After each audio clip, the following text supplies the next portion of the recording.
ప్రేమైన దేవుని పిల్లరా, ఈ మంచి సువార్త అందించడానికి దేవుడిచ్చినవండి ఇవన్నీ.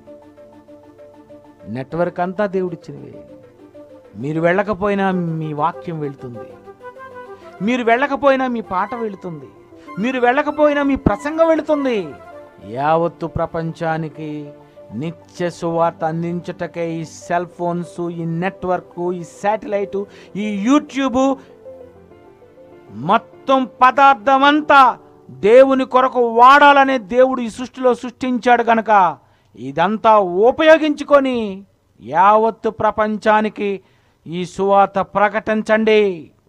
నిత్య సువార్త కీర్తనలతో, సంగీతములతో ఒకనికి ఒకడు బుద్ధి చెప్పుటకు ఇచ్చాడు.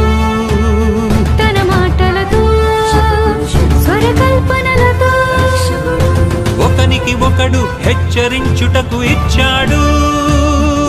స్వరములు ఇచ్చిన దేవుని కొరకే పాడరా, ఆ దేవుడు ఉన్నాడని శబ్దాలతో తెలుపరా. సినిమాల కొరకు ఇది కాదు, పిచ్చి స్టెప్పులకు కాదు. సృష్టికర్తకే వాడు సమకూర్చి స్వరములతో పాడు. మనసు మార్పు నొందుటకే వాయించు సంగీతమే. సంగీతమంటే మూలం నీకు తెలుసా? పుట్టింది ఎవరి నుండు నీకు తెలుసా?